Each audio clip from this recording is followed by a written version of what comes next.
What's going on, guys, and welcome to Tasty Loot Gaming. My name is Josh. I'm Chevy. I'm Chris. I'm Seth. And today is another episode of Tasty Tuesday, a show where we talk about a few topics, give our opinions of it. Just a quick reminder, our Plus Club games are Transformers Devastation and Resident Evil 6 or Resident Evil 1, the remake. So be sure to play those. Plus Club is Thursday, so there's short time left. And our game of the month is Rocket League, so be sure to play some of that. I think on our Tasty Cast for Friday, we will be talking about Rocket League and picking a new game of the month. Oh, yeah. So, that went fast. Oh, it's something I'm a little more excited for. Yeah. Last two, I'm like, yeah, those are fun games. Yeah. But with that being said, let's get into the news. For our first bit of news. Am I doing that? Yes. For first bit of news, as everybody knows, on the same fucking day, we got huge news. I did a reaction video of it for Red Dead Redemption 2 and Nintendo Switch. No more of the NX. We're going to be talking about this extensively on Friday's show, but real quickly, what do you guys think about that news? Is anything surprising about it? Not in detail of what you're expecting from those. We'll talk about that, but like just the news in general. Was this surprising? Are you excited? Are you kind of meh on it? What do you think? I think Red Dead pretty much was what I was expecting and hoping it to be from what they've shown. I mean, they haven't shown any tech parts of it yet, but I mean, if it looks and feels, kind of what I was expecting it to look like. So I think that's good. I'm excited that they are officially working on that.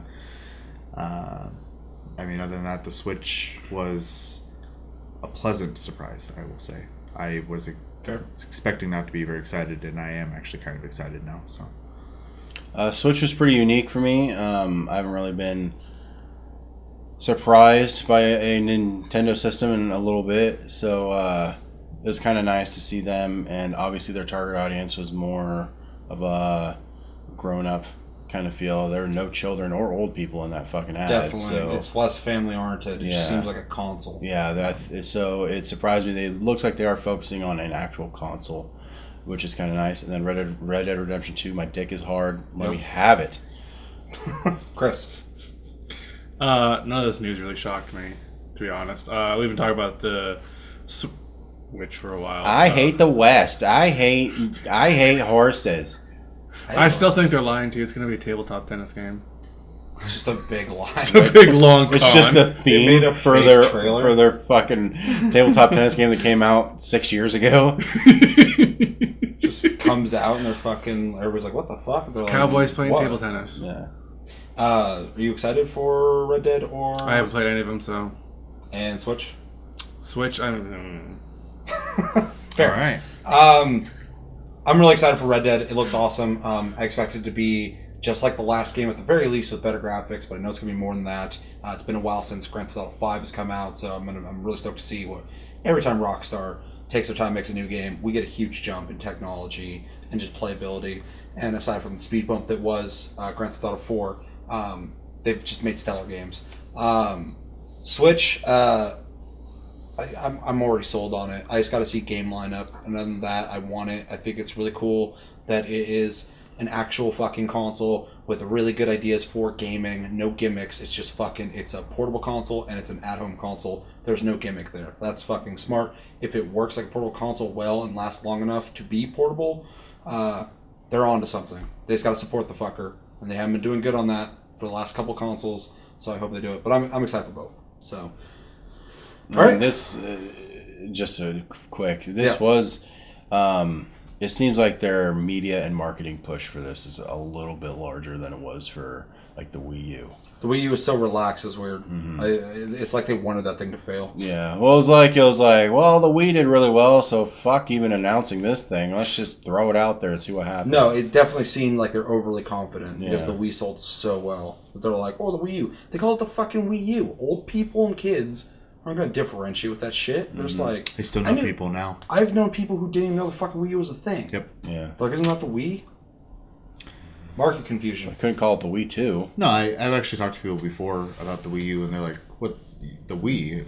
I was like, no, Wii U is the name of the They console. should have called the Wii U the actual Wii. Mm-hmm. There's Wii and then the actual Wii. Because that's what the fucking Wii should have been. Or the Wii. 2 Wii's is better than 1. Alright, second bit of news. Speaking of Nintendo Switch, Nintendo came out and confirmed that it will not be backwards compatible with Nintendo 3DS games and Wii U games.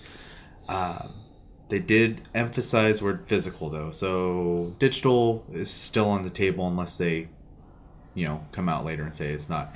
How do you guys feel about them? I'm jumping into this. Yeah. So they need to release a fucking adapter cartridge that you can put in DS games and play it. I know they're saying it now. That A resurgence of Super Game Boy? But they need to fucking do that, because if they did that, this is stupid. If they did that, I would fucking buy it. I don't need game lineup. If I can play my DS games on a fucking TV, I'll buy the console. And I I've don't said give that a too. shit. Yeah, that'd be. I think Monster Hunter on a TV would be dope with an actual controller. Then there's no problem for people, like, if you like portable gaming, well, guess what? You can play it on this motherfucker now, or your DS. Or for people like me who don't want to play it portably, you can play it here. I'll buy your fucking game. I'll buy your new console. Just fucking do it. It can't be that hard. Yeah. But anyway, you're saying they emphasize the word physical. So potentially we might get digital releases of DS games. That'd be kind of interesting. I don't know if I'd be so inclined to buy games I already own digitally. Yeah. But games I don't own, maybe I would buy them. And obviously the big concern there too is in that video, I don't think they ever showed off that screen is a touch screen, which might make 3DS games not work. So yeah, they haven't shown any kind of touchscreen capability or any kind of accelerometer, but we don't know. Yeah, because that's one thing I was thinking about with the Wii U is the Wii Pad has an accelerometer in it. You can move it and use it like a steering wheel, stuff like that. So, thoughts? Disappointed. I was really hoping it would be Yeah. the option. At least do it like the old Game Boys had, where it was like the new cartridges go in the top, the old cartridges would go in the bottom. Like, it still had the software to do it. But the fact that it doesn't do it now and I have to go back and buy, if it is like that, buy digital versions of it. No, fuck that. Fuck that. I'm not going to do it. Yeah, I think the only way they could really get around that is if maybe they let you put the serial number for your physical copy in and let you download it. That seems like an overtly pain in the ass. What a fucking bummer, dude. Yeah, but how often has Nintendo not made things a pain in the ass? Look at friend codes. Yeah, So, that's I mean, they need no to excuse for fucking that. It's not fix fun. that shit by the time the fucking Switch comes out, because I'm done with that. Like, it asked me. What's your 56 numbered friend code? Yeah, well, like, Off the top of your head. It starts with a 6. I don't know, for a system that's geared towards like children and like fucking doing that, they're like, I have all these numbers I've never even heard of before, so fuck it. Yeah, they need to fix that shit, and hopefully they take a more direct route like Microsoft and PlayStation does with their. it would be fucking nice to just be online. username to username. So. But yeah, no, and I agree. It's a complete missed opportunity. It really is unfortunate. We've been saying that before, though, that we wanted that. So No, it'd be a huge selling point. Yeah, like you guys said, it's disappointing to me. I Yeah. mean, I was hoping they would just be cool as I fuck. wouldn't and even just need do a that. DS Yeah, because I don't take my DS places. yeah, So exactly. Yeah. All right, on to the third bit of news. nVidia is releasing 2 new budget cards. The GeForce GTX 1050 and 1050 Ti. Based on the company's new Pascal architecture, they sell for $109 and $139 respectively. An interesting thing about this is really bad news for AMD because they have been selling their cards based off of their budget card pricing, and now NVIDIA's gonna be dipping their toes in that fucking kiddie pool. So apparently these are intended for people who don't have a whole lot of money, and also people who are new to gaming. They can get one of these cards. It'll run everything just fine. It's not the best, but it's cheap. So if someone's building a computer for the first time, it's a good entry point. is there a comparison? Like how does it run to like a big boy card like 960? they said it would play everything modern at 60 frames. I thought. It'll play everything modern at 1080p at 60 frames. Yeah, they're just not built for VR. Damn. Oh well, then fuck. I mean, that's still that's an actual upgrade to what Yeah. we Like have. I said, it's for people who are just getting into PC gaming, they can spend minimal amount of money and be able to play pretty much whatever the fuck they want to play. It's just not gonna be the best thing ever. Fuck, for the fucking cost of an other card, I can get 2 of those and fucking sly them. Yep. Yeah. So we're talking about it. Any thoughts on that? It'd be nice to upgrade my video card finally. I have a 560. Yeah, you're literally getting fucking double the computing power, probably. You are 5 generations behind. Uh-huh. Yeah. I think Josh had a 7 something for a Yeah. while. Yeah, I had a 7 something for a long fucking time. I usually try not to be more than 2 or 3. So at that point, I'm like, new card time. I was 3. Yeah, well, like, I was starting to save money for a 1080, just so I can feel it. But, but it wasn't. But then I was like, fuck. Yeah, I spent it on something else, and then fucking my boy over here gave me his old 960, so I was like, that's dope. So now I don't have to. But now for $139, I get a new fucking card. That's fucking wicked. And like, okay, and like except for people who want to build new PCs, that cuts down costs massively. Huge. Yeah. I almost spent $400 on my card. Yeah, because I mean, Could've bought 4 of graphics those card things. used to be like crossfire them. You're just fucking hacking the Gibson. So VR ready, baby. something else I like about this too is your graphics card dies on you all of a sudden, and most people I'm going to assume aren't going to be able to just go, oh shit, I got to go drop another $300-400. Exactly. It's $110 to $140. It's an easier, I mean, cheaper repair. They were tinier too. It looked like they weren't the big monstrosities that Yeah. like I almost bent my fucking motherboard in half trying to install that fucking thing. Man. Yeah, it's a pretty like, big one. I was like, and then like and I heard it, and I was like, oh no, like I had to fucking. I was hitting the on switch to my fucking computer. I was like, "Don't please say you're not broken." Yeah, there was a sound that I can never make again. You know, I was fucking. You weren't putting that card in when it was on, were you? No. No, he was making sure it would turn on. Gotcha. Yeah, I was making sure. I was making sure It sounds things like were the other day he had okay. his computer on, he's just yanking the card out. I mean, putting good it news on. is motherboards aren't that sensitive, so. Yeah, motherboards can take a beating. Yeah. What do you guys think about this as competition towards AMD selling cheaper cards? It's obviously very smart Fuck. for NVIDIA. I think nVidia, unless you're a huge like AMD kind of fanboy, Nobody is. there's anymore. no fucking reason to go with an AMD card anymore. Yeah. If Because they nVidia, bought Radeon. And there was Yeah. people back in the day who were like fans of them, but nobody is anymore. Like I don't hear anybody defend Radeon. I've never liked Radeon. I mean, it's good to have competition, so I hope they don't like just decimate them. No, you need competition. But at the same time, it is kind of scary if that was their selling point. Yeah. It's kind of like with Intel's processors. They're always super powerful, but they're really fucking expensive. And then you have other companies that make cheaper processors that are comparable, but not as good. I'll say I run an AMD processor on my computer. Yeah, So. me too. Same. I run a Intel Well, yours runs colder at least. i5. i5. My shit's old. Because I think you're with my brother. I was like, well, you were there when I bought that fucking computer. You're not I mean, far that away was from like, goddamn 6 years ago. So, I mean, that's Damn. everything in that computer is 6 years old except for. You know, I mean, at least with the processor, you're not. The demand for like more processing power doesn't go up as fast as like GPU. Like GPU is something is like mandatory. So, this is awesome. So, Yeah. I feel bad for ATI. So, Definitely. Sorry. Yeah, no, I'm in the same boat. It's more accessibility, more cards, more variety. Makes sense. yeah. I like when people can make budget things for people because that gets them out there more. And more people can enjoy PC gaming. It's becoming easier and easier to do. It's crazy nowadays. Yeah. Especially like back in the day, you're fucking buying expensive ass pieces and fucking building your computer and shit and making everything work and just also had different to- types of plugins and stuff and everything just kind of works. Yeah. It's nice. Yeah, you almost had to build a fucking weird, like, Frankenstein it all together. Because fucking, like, that was back when there was, like, the one before SATA cables, the connector before SATA. Ribbons and Oh, fucking. God. Then, like, it got to the point where some were ribbons, some were SATA. And Yeah, I had it a was Franken just computer before this one that was ribbons and SATA everywhere. I was just like, ugh. Yeah, it's a fucking Like- mess. It's like the Matrix. In here. Transition periods are always weird, though. I mean, even my computer right now, I have one solid state and one HD in there, and it's funny looking. So drives you crazy. All right, Josh, bring the last bit of news. So, SAG-AFTRA, the union of voice actors for gaming, which currently holds about 25% of voice actors for gaming, they're on strike. And their major demands that were rejected were voice actors having sessions no longer than 2 hours to save their vocal cords.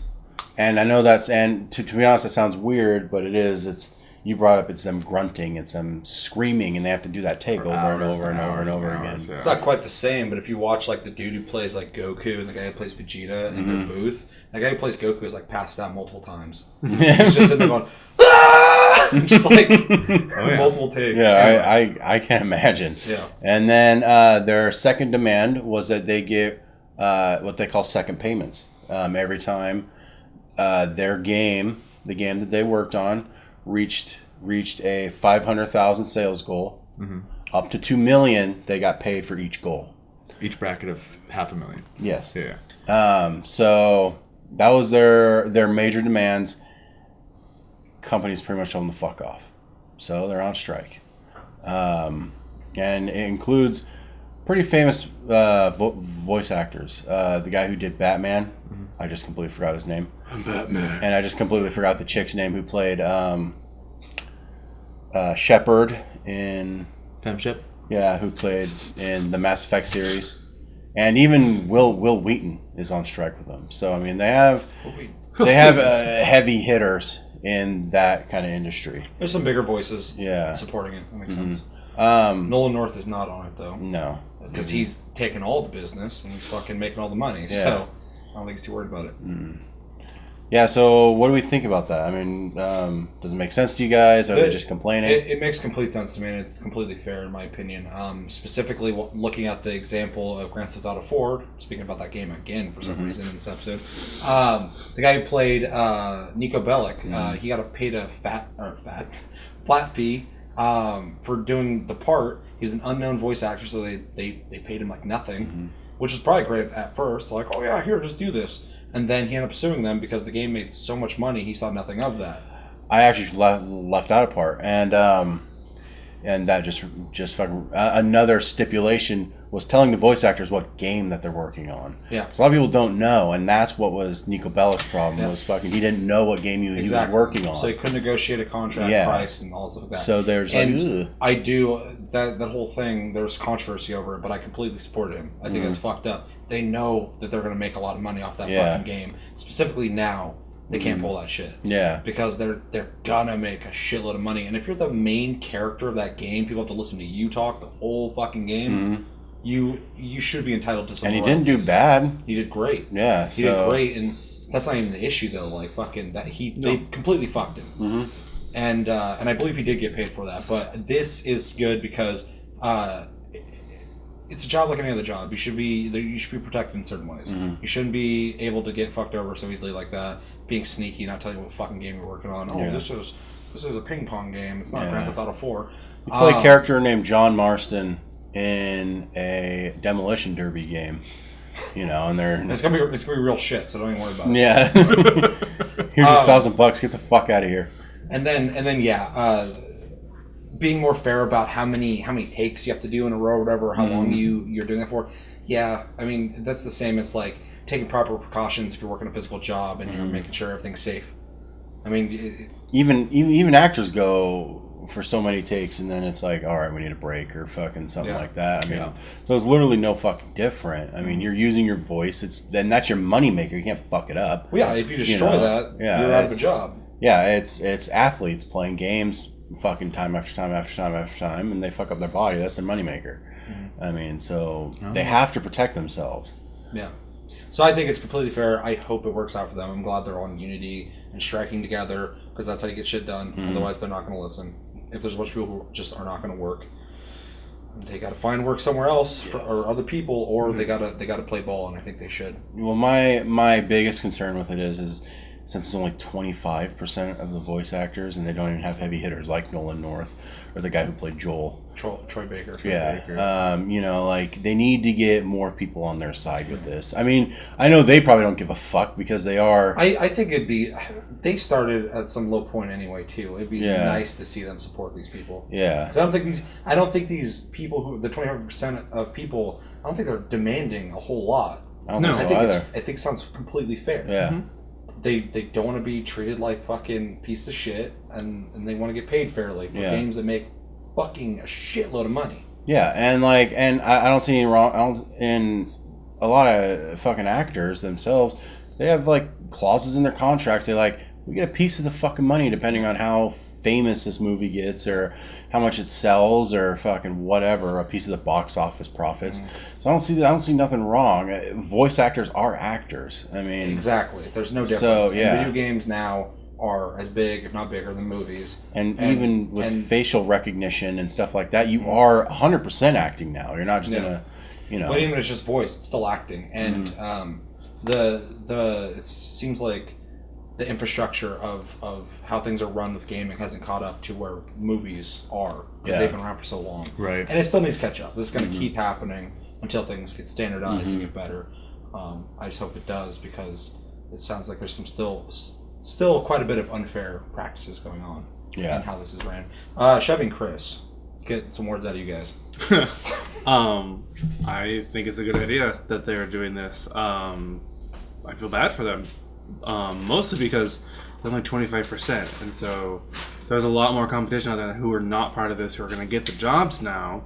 And even if they do get everything they're asking for, I worry that people will just stop hiring them, because there's other people out there who don't have to have all these obligations. So what they need to do is, after they get or whatever results from this, they need to make it so that it's standardized that you have to be in the Screen Actors Guild to do voice acting from now on.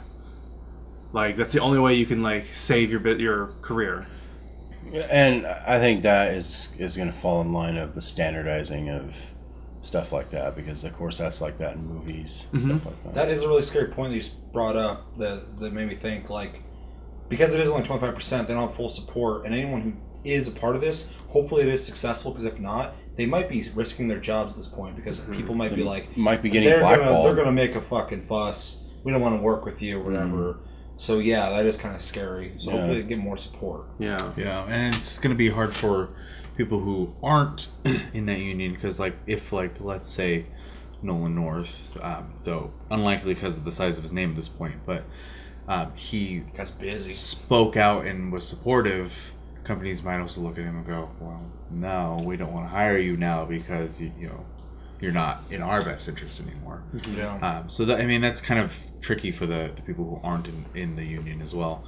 As far as like their demands and stuff, I think the time limit thing absolutely makes sense. Straining your vocal cords, you see it with musicians all the time. Yeah. And then